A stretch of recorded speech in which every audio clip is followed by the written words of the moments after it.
It is prediction time for Arizona Clemson. What needs to happen for the Arizona Wildcats to get a victory? And what would happen if Arizona loses? Not that we're predicting that. You are Locked On Wildcats, your daily podcast on the Arizona Wildcats. Part of the Locked On Podcast Network, your team every day.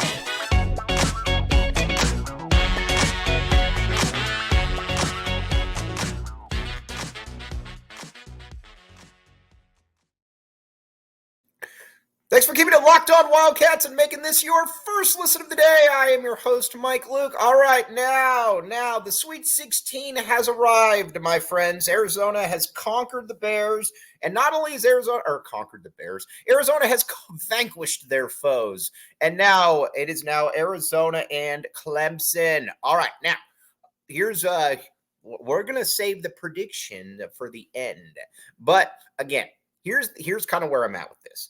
Arizona should win this game. Clemson is very, very good. Now, again, I'm not going to stand by what I said. There are some players at Clemson that would probably play at Arizona, and if they didn't, they would I'm not sure they would start, but they would play. Hall up front is obviously a very good big man. But this is also a matchup that I think is going to be difficult for both sides, because Umar Ballo, leader of men, is... Listen, he's not going to be able to defend Hall and his 3-point shots. That's a given. That is a no duh Mike Luke remark. But I will say that Umar Ballo also is going to give him some real problems on the other end. The one thing about Hall is that he is incredibly foul prone. He's been disqualified from 7 games this year. That is a lot of games. That is not ideal. And not only has he been disqualified, he's been dealing with foul trouble for a good percentage of his career.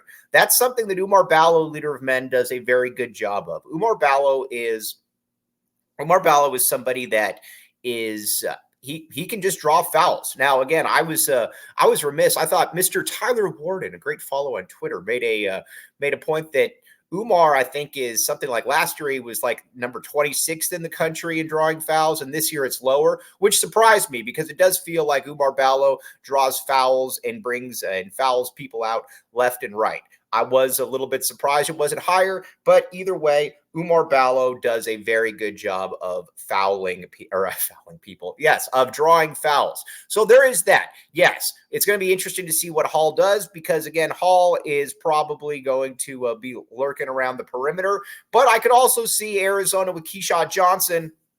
I could see these matchups being a little bit different. I could see at some point Hall being on Keyshawn, and Schifflin, the power forward, being on Umar Ballo. Schifflin is a little bit more squat, a little bit more built to the ground, about 6'8", 245. But that might be the matchup that they go with because he is a little bit more ground-based. And it would not surprise me at all if they did that. Now, with Hall and Keyshawn, that's an interesting matchup because Hall is significantly better or bigger than Keyshawn. So that's something that, as tough as Keyshawn is, as strong as Keyshawn is, that is one thing that I think is difficult to really ascertain as to how those matchups are going to go. But I could see a little bit of both, honestly, and it would not surprise me. It would not surprise me in the least. That's kind of where I see this. That's kind of where I see this one unfolding, though. With both these, like I said, with both these guys, this is going to be a unit where Arizona's got better players. Up front, it's probably about even, but Arizona should be able to more than hold its own in that regard. And coming off the bench, you got Mo Krivas. This is a game that I believe that Mo Krivas is going to play. And not only is Mo Krivas going to play, I think that he's going to have to be impactful. Mo Krivas gets beat down a lot. But guess what? Mo Krivas has done a very, very good job in his first 2 games. Very excited with Mo Krivas. Very happy with Mo Krivas because, again, this is going to be your starting center next year, assuming Umar Ballo, leader of men, does not come back. I think with Krivas, what I like about him, though, is that he's got a good back-to-the-basket game. And He's got a pretty good, he's got a nice touch. He's got a good jump hook. He's just young. There's certain things like he still tries to dribble the ball. Stop doing that. Never dribble. No gather dribble, nothing. Stop doing that. But either way, very, very good player. Very excited that Mo Krievis, of what the potential for Mo Krievis is. And so that's kind of up front. I think Arizona, like I said, I think Arizona's got a little bit of an advantage just because of the depth factor, but that's probably pretty close to equal. But here's where Arizona's got some real advantages. Arizona's got some real advantages on the perimeter, as we've talked about. Now, first, Joe Girard. First of all, I couldn't believe that this is the Joe Girard that was at Syracuse for seemingly 8 years. He is a good player, and he's not just a three-point shooter. That's something you got to keep in mind. It's not just the white guy stand in the corner and shoot open threes. He can do a little bit. He can get a dribble or two. He can be run off screens, and not only can he run off screens, he can also do some things where he is able to score the ball from a variety of different ways. Again, I don't want to make him out like he's Kevin Durant, but he's a pretty good player. This is somebody that Arizona is going to have to run off of the perimeter. Now, earlier in the year, I would have said, I don't really love that because Arizona has not shown a great propensity for doing that. But Arizona did a very, very good job against Dayton.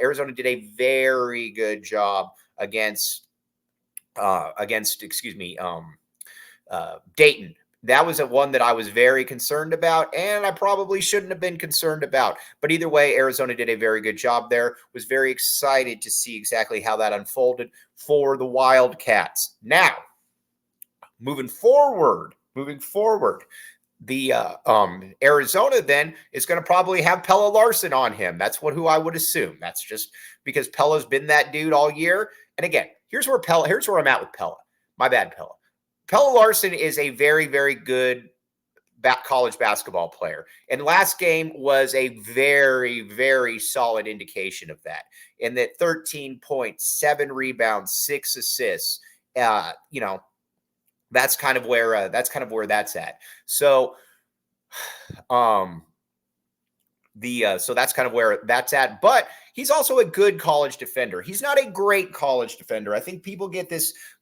We've seen great perimeter wing defenders here at the U of A. We've seen Richard Jefferson chase around Jason Richardson to where Jason Richardson really couldn't get a shot up in the Final Four. We've seen that before, and it has looked very, very impressive. We've seen other wing defenders, and, we've seen other guards, like a Reggie Geary, players like that just were all, that were just absolutely fantastic. And not only were they absolutely fantastic, and they were a squad that is just like I said, they were just very, very good. Pelle Larsson's not in that league. Pelle Larsson can get beat, and not only can he get beat, I'm going to go on some a little bit of an idea here about what Pelle is going to be able to do, because Pelle is going to have to be able to run him off. Pelle's going to have to be able to run him off the line, and I think he's going to be able to do that, honestly. And that's where I think Arizona is going to really succeed. I can't have him going for 25 points, period. And all right, now coming up, we're going to talk a little bit now about, I was just getting some interesting information here. All right, coming up, we're going to talk about the guard play and everything, but let's talk about Bettor Together first. All right, here's the deal with Bettor Together first.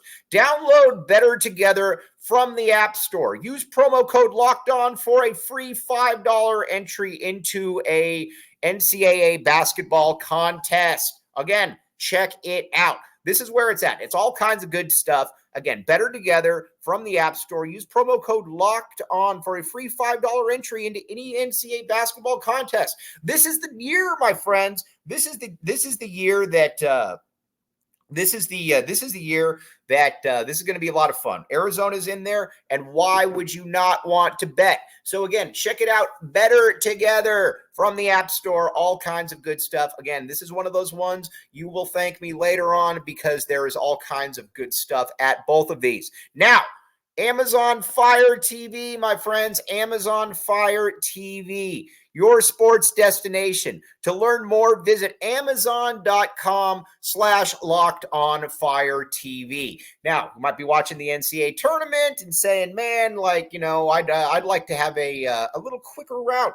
Streaming is here. Again, you might say that, I already got basic cable. Everybody is going to streaming. And not only is Arizona going to streaming, Arizona is also, this is also where you can find a variety of different games, a variety of different options, NBA, college basketball, all kinds of stuff. So again, get in on this because, again, it's a great deal. It's your sports destination. To learn more, visit amazon.com/lockedonfiretv. Check it out. Again, you will thank me later.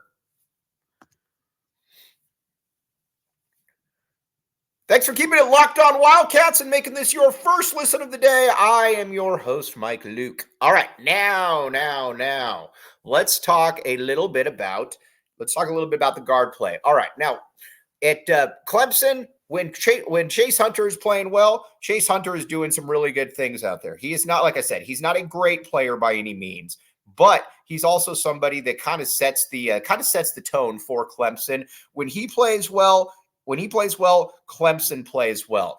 You could actually make the case that he's the most indispensable player on the team. He's an advantage over Kylan Boswell. I'm not sure that he's better than Jaden Bradley, but he's better than Kylan Boswell. And like I said, he's another guy that has a lot of talent.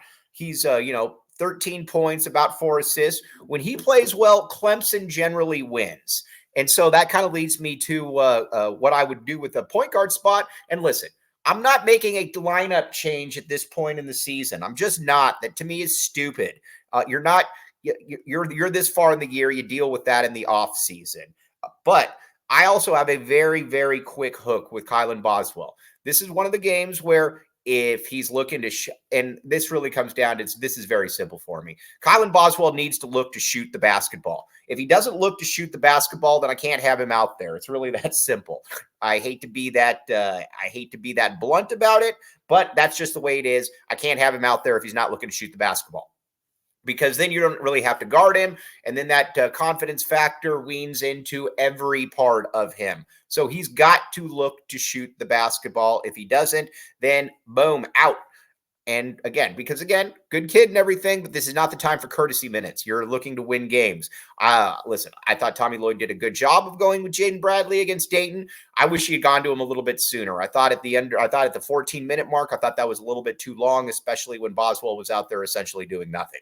But Jaden Bradley's going to be, if Jaden Bradley's in the game, he's going to have to harass Hunter. And not only is he going to have to harass Hunter, he's going to be the guy who is going to need to, how do I put this? He's going to have to log a lot of minutes here, because there's nobody on this team defensively that can do what Jaden Bradley can do. And that's just from a full court pickup, from a variety of different angles. And from a variety of different angles, he can do a lot of different things. And that's where I think it's going to be fascinating. With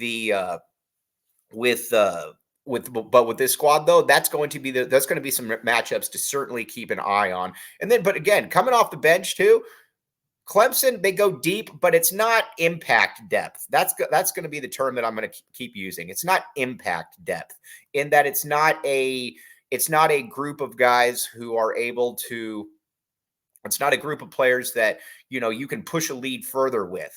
It's not, and that's where Arizona, I think, is really kind of their calling card, is that Arizona has a group of guys that you are able to push the lead with, that you are able to continue to, that you're able to say, all right, we might not even need to bring the starter in right now because he's got it. KJ Lewis, perfect example of that. And not only is KJ Lewis a perfect example of that, he's a guy who is able to, not only defend, but he can do a variety of different things. He is a like I said, he's a really, really good player. And he's somebody that Arizona does not have there's not a lot of teams in the NCAA tournament that can bring somebody like KJ Lewis off the bench. I believe KJ Lewis is going to be a All-American next year, and I believe he's going to be a lottery pick. Been saying that from day one, and I will continue to say that because I believe it to be true. All right, but when it comes to the rest of this matchup, though, that's where it's going to get kind of fascinating, though, because Arizona's going to have to get some bench play, and Arizona's also going to have to. You're going to have a really interesting eye on what you do with Kylan Boswell. But Arizona should win this game. Period. Point blank. I am going to. I'll give you the prediction now. I'm going to go Arizona 77, Clemson 69. The line. Go to FanDuel. Feels about right. And not only does it feel about right, it feels like that's kind of, that's where I think it should stick. About 7.5. Because, listen, Clemson's got a chance because Clemson's solid across the board. Clemson doesn't play players where you're like, oh, yikes, you should not be out there. But they also don't have a ton of dudes that would be in Arizona's rotation, though, either. So that's kind of the way that I look at it. And it's like I said, it's a good team. They're capable of beating anybody. So Arizona's got to bring it. And honestly, this is a big game for Tommy Lloyd. We're going to talk about that in a little bit, obviously, but this is a game that Arizona should win. You got to break through the Sweet 16. Listen, Tommy Lloyd has had some absolutely great seasons here at the U of A. He's clearly the man for the job. But so far, like I said, he hasn't been able to get past the Sweet 16. And he's had a 1 and he's had a 2 seed. This will be his second 2 seed. Arizona should 1,000% be able to win this game. And honestly, I think they should be able to win this game by, like I said, about 8 to 10 points. They just feel like a better team. There are certain teams in this tournament where you're like, it's kind of a tough matchup in the Sweet 16. This, to me, isn't one of those games. This is like I said, this is a solid team. This is a team on a neutral court. Well, let's be honest here, not a neutral court, a court where Arizona is going to have a significant fan advantage. Arizona should be able to take care of business here. So this also kind of dives though into kind of the national perception of Arizona. Listen, it's been 23 years since Arizona's been to a Final Four. Now, I know that that's a talking point for trolling fan bases. It's not, yes, it's technically accurate, but they also make it out like this is something like it's a Georgetown or it's a Maryland or it's a UNLV where you have a dominant run under one coach and then you're essentially in the wilderness. Let's be honest here. Since 01, Arizona's had 5 Elite Eights, and the margin of loss in that is literally like 1 point.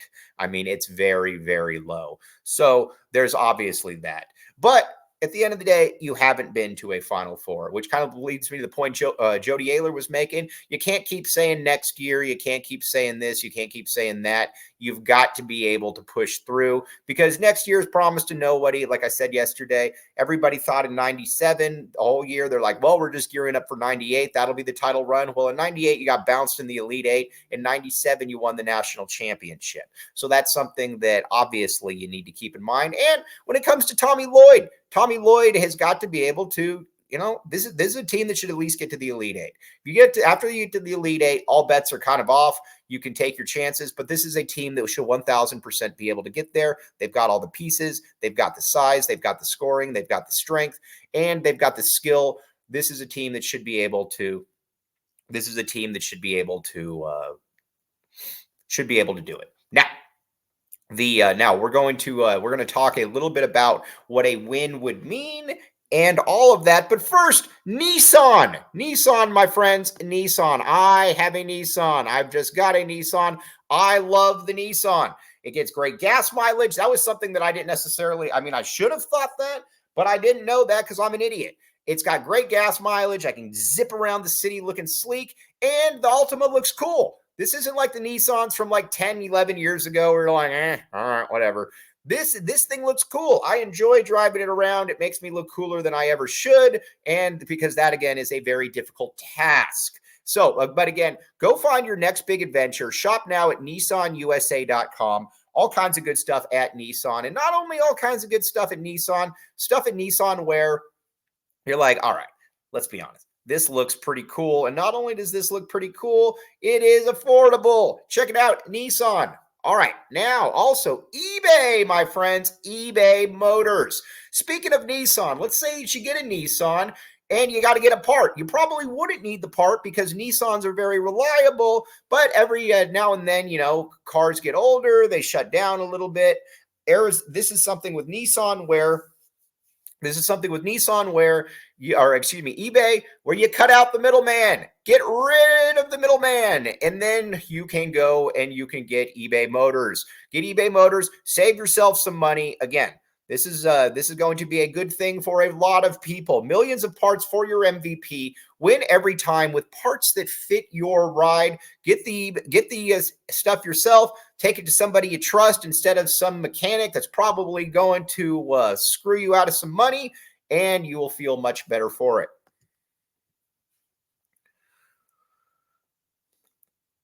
Thanks for keeping it locked on Wildcats and making this your first listen of the day. I am your host, Mike Luke. All right, now we are going to talk about what a win would mean. Now, listen, Arizona gets to the Elite Eight, then the monkey is off Tommy's back. It's not off the school's back, but it's off Tommy's back. He would have made that trip to the Elite Eight, and that was something that I think needed to happen, especially with the way that Arizona got kind of punked against Houston earlier in the year. And not only punked against Houston, but earlier in the year in the tournament, they just didn't look good. So you get to the Elite Eight, that's the step further, and that's kind of, I think, the baseline minimum for a team like this, because again, this team is good. Not only is this team good, this team just kind of checks off all the boxes. But then you would have a matchup with North Carolina. Arizona's had a lot of matchups with North Carolina in the NCAA tournament. Well, not a lot, but a few. And they were all impactful. Arizona in '88 played North Carolina, and that's where Tom Tolbert destroyed North Carolina and J.R. Reed, and Arizona advanced to the Final Four in 1988. Then in 1997, you might remember, Miles Simon led Arizona Wildcats, took on Vince Carter, Antoine Jameson, Ed Cota, Serge Zwicker, Adamola Okalaja, Shamond Williams, et cetera, and Arizona came out with the victory. Then Arizona obviously beat Kentucky for the national championship. So they've had some run-ins here. North Carolina, I expect North Carolina to beat Alabama. Alabama, to me, is just too up and down. I have no clue ever what to expect from Alabama. Now, it's an interesting team because they, like I said, they shoot a lot of threes, they run, but it feels like a really good Bobby Hurley team in that I'm not exactly worried about Alabama and them, I'll put it to you like this. As an Arizona fan, I'd much rather play Alabama. I expect North Carolina to win that game. North Carolina is a lot like Arizona across the board. Armando Bacot, kind of the same dude. Whereas not only is Armando Bacot kind of the same guy, also Harrison Ingram, a little bit better than Keyshawn Johnson. Not much, but kind of the same. Pella's better than Cormac Ryan, kind of the same impact, though. And then obviously RJ Davis, Caleb Love. And then you got 2 point guards that start that generally don't look to shoot. So, and Arizona's got a better bench. So it'd be a very close matchup. To me, that's a game where Arizona's like -1.5. I think Arizona would be a slight favorite, but certainly not a big favorite, obviously. But don't want to get ahead of ourselves here, but that would obviously be a very fun matchup with some historical ties to it as well.